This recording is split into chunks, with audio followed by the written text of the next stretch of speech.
मुख्यमंत्री पुष्कर सिंह धामी रविवार को विभिन्न कार्यक्रमों में शामिल होने के बाद पौड़ी स्थित रावत गांव में मेजर गोरकी चंदोला की मिट्टी से बने पहाड़ी शैली के होम स्टे में रात्रि विश्राम करने के लिए रुके। इस दौरान उन्होंने ग्रामवासियों से मुलाकात कर उनका हालचाल जाना। पहाड़ी शैली पर बने होम स्टे को देखकर उन्होंने होम स्टे की प्रशंसा की और रिंगाल से बने उत्पादों के बारे में जानकारी भी ली।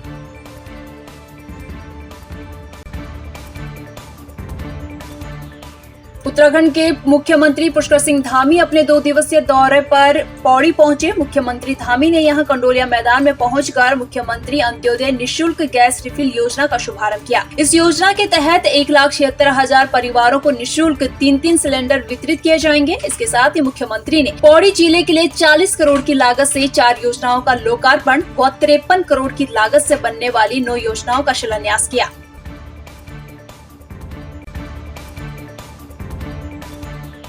बीजेपी प्रदेश मुख्यालय में प्रदेश प्रवक्ता सुरेश जोशी ने की प्रेस वार्ता। इस दौरान उन्होंने धामी सरकार द्वारा बनाए गए सख्त नकल विरोधी कानून की जमकर सराहना की। उन्होंने कहा कि प्रदेश सरकार लगातार युवाओं के हित में फैसले ले रही है। इसी कड़ी में राज्य सरकार ने नकल माफियों पर नकेल कसने के लिए देश का सबसे सख्त नकल विरोधी कानून उत्तराखंड में लागू कर दिया है। उन्होंने कहा, मुख्यमंत्री पुष्कर सिंह धामी के नेतृत्व में उत्तराखंड का चौमुखी विकास हो रहा है। देखिए, ऐसा है कि जिस तरह से कानून बना है और जिस तरह से कानून में धाराओं का प्रोविज़न किया गया है और जब ये लागू होगा तो निश्चित तौर पर कम से कम उन छात्रों को अपने भविष्य को मद्देनज़र रखते हुए वो नकल नहीं करेंगे और नकल की ओर प्रेरित नहीं होंगे। और उसी तरह जो संस्थाएं इस तरह के कृत्य में रहती हैं और जो अधिकारी इस काम को करने में लिप्त रहते हैं, वो एक बार नहीं 100 बार सोचेंगे कि भाई हमको ये काम कैसे करना है और क्यों करना है। तो इसलिए मैं जहाँ तक समझ रहा हूँ, जहाँ तक मैंने उस पर स्टडी की है, तो मुझे ऐसा लगता है कि फ़िलहाल कम से कम भविष्य में ये विषय नहीं आएगा। हरिद्वार कनखल के रामकृष्ण मिशन सेवाश्रम में श्री रामकृष्ण देव की जयंती पर आयोजित श्री राम कथा के शुभारंभ के अवसर पर विधानसभा अध्यक्ष ऋतु खंडूड़ी भूषण सम्मिलित हुई। विधानसभा अध्यक्ष ने आश्रम के अस्पताल में जाकर मरीजों को फल वितरित किए और मरीजों का हालचाल जाना। इस दौरान विधानसभा अध्यक्ष ने अस्पताल का निरीक्षण भी किया। ऋतु खंडूड़ी भूषण ने श्री राम कथा के शुभारंभ के अवसर पर कहा कि ऐसे आयोजन हमें अपनी संस्कृति से जोड़ते हैं। बहुत ही अपने को अनुभूत महसूस कर रही हूँ, बहुत अच्छा महसूस कर रही हूँ। सुबह हमने यहाँ पे पेशेंट्स को और साधु संत जो यहाँ पेशेंट के तौर पे आए हुए उनको फल वितरण किया। साथ ही साथ हम लोग पेशेंट्स को भी मिले, डॉक्टर्स से मिले। एम्स से दोनों दिल्ली एम्स और ऋषिकेश एम्स से काफ़ी डॉक्टर्स यहाँ पर आए हैं, अपना समय दे रहे हैं। तो मैं उनका भी धन्यवाद करती हूँ कि आज वो उत्तराखंड की भूमि पर पधारे हैं और यहाँ के जो पेशेंट्स हैं उनकी देखभाल के लिए पहुँचे हैं। 2 बजे के बाद यहाँ पर आज से राम कथा 9 दिन की शुरू होने वाली है। स्थानीय स्वयंसेवी संस्था श्रृंखला द्वारा पहली पुण्यतिथि पर स्वर कोकिला व भारत रत्न लता मंगेशकर को याद कर उन्हें श्रद्धांजलि अर्पित की गई। इस अवसर पर नगर निगम स्थित टाउन हॉल में भव्य गीत संध्या का आयोजन हुआ। इस दौरान गायकों ने लता दी के प्रसिद्ध गीतों को गुनगुनाकर सभी चाहने वालों को मंत्रमुग्ध कर दिया। मेरी तो लता दीदी ही प्रेरणा है। बचपन से लता जी के ही गीत में गा रही हूँ और सबसे बड़ी बात है कि हमारे श्रृंखला जो ग्रुप है उन्होंने इसका आयोजन किया है और मैं चाहती हूँ कि लता जी को हमेशा याद किया जाए, क्योंकि उन्हीं के गानों को सीख कर बचपन से हम सभी ने मतलब सुना है, उनसे सीखा है और आज हम यहाँ तक आए कि आज हम उनको एक सच्ची श्रद्धांजलि देना चाह रहे हैं और दे ही रहे। बॉलीवुड के गीतों में लता जी ने जो गीत गाए हैं उनकी कहीं भी कंपैरिजन नहीं कर सकते हम लोग। और उनको जो भारत रत्न मिला वो केवल इसीलिए कि उन्होंने इतना अच्छा सपोर्ट किया हमारे सिंगर्स को और इतने अच्छी फिल्मों में इतने लंबे समय इतने लंबे दौर तक गाया।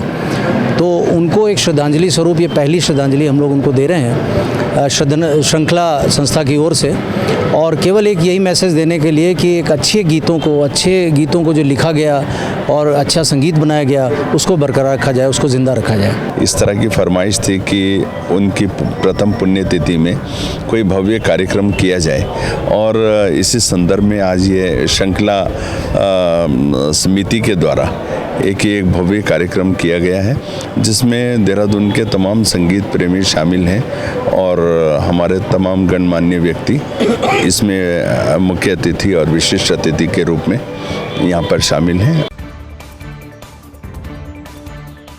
जनपद चमोली के विकासखंड पोखरी के नागनाथ रेंज में वनाग्नि को रोकने को लेकर एक अहम बैठक ग्राम प्रधानों व सरपंच के साथ रेंज अधिकारी नवल किशोर ने ली, जिसमें सभी सरपंचों ने अपने अलग अलग सुझाव दिए। इस दौरान मसूरी के सरपंच ने गढ़वाली गीत के माध्यम से सभी को जागरूक होने की अपील की।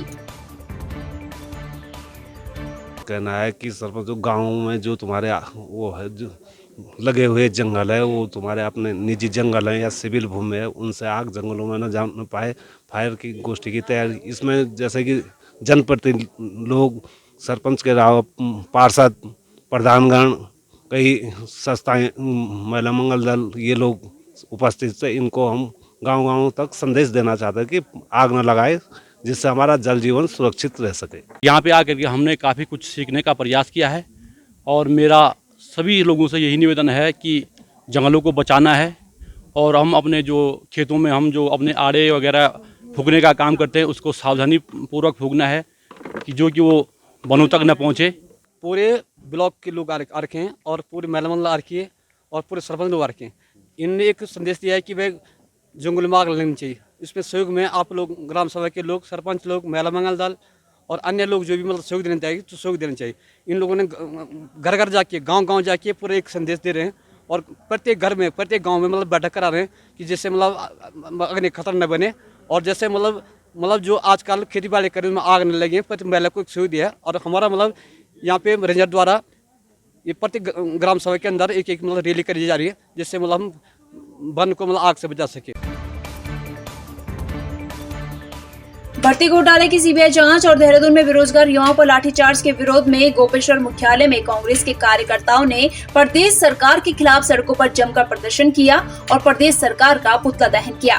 कांग्रेस पार्टी ने कहा कि भाजपा सरकार का जीरो टॉलरेंस की आज पोल खुल गई है। जो भी भर्ती परीक्षा हो रही है उसके पेपर लीक हो रहे हैं। ऐसे में गरीब बच्चे तो कभी नौकरी लग ही नहीं पाएंगे। और जिस तरह से भर्ती घोटाले की सीबीआई जाँच की मांग कर रहे बेरोजगार युवाओं पर लाठीचार्ज किया गया है, वो बहुत ही निंदनीय है।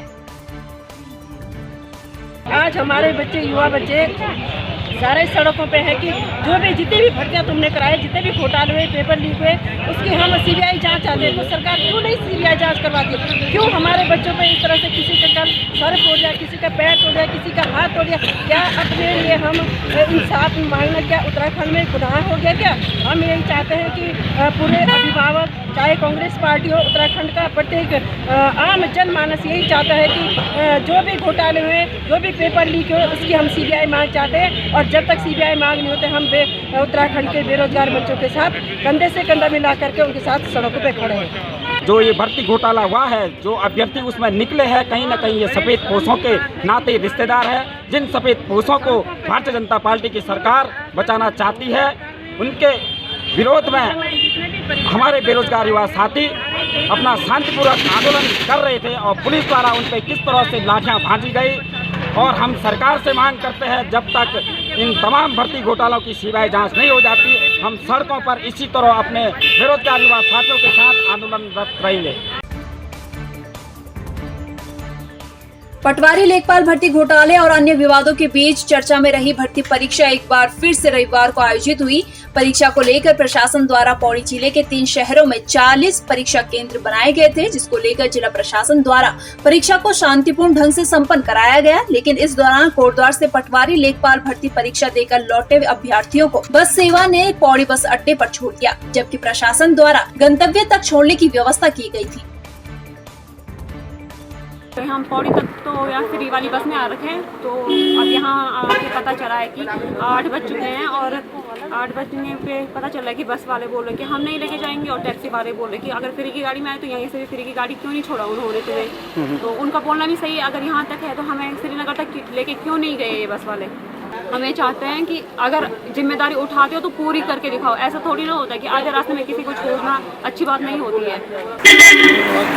आज मुख्यमंत्री जी का प्रोग्राम भी था तो हम सब उसमें गए थे, लेकिन जैसे ही डीएम साहब की तरफ से आरटीओ मैडम नीता चंद को इन्फॉर्म हुआ, उन्होंने तत्काल मुझे सूचना दी जब तत्काल हमें सूचना दी तो जो हमारे सारा स्टाफ जो जा चुका था, सारा स्टाफ इकट्ठा हुआ और इकट्ठा होने के बाद एकदम से हम लोगों ने जितने भी हमारे यूनियन थे, जितने भी कॉन्ट्रैक्ट थे, बसों से सबसे संपर्क करने का प्रयास किया और हम स्वयं इधर आ गए। तो हमने 2 गाड़ियों का इंतजाम कर दिया था। यहाँ पर कुल 17 बच्चे थे और 2 मैक्स हमारे पास थी और बाकी हम एक और इनोवा भी लेके आ गए थे और बाकी व्यवस्था की जा रही थी। लेकिन अब संतुष्टपूर्ण सारा 2 गाड़ियों की व्यवस्था हो गई। उस व्यवस्था से गाड़ी बच्चों को श्रीनगर छोड़ दिया गया। मुख्यमंत्री निशुल्क गैस रिफिल योजना का शुभारंभ विकास भवन सभागार में जिलाधिकारी पिथौरागढ़ रीना जोशी द्वारा किया गया। कार्यक्रम में वीडियो कॉन्फ्रेंसिंग के माध्यम से जुड़े जनपद प्रभारी मंत्री चंदन रामदास ने कहा कि इस योजना से जनपद के कार्ड धारकों को लाभ मिलने के साथ ही महिलाओं के स्वास्थ्य में बढ़ोतरी होगी।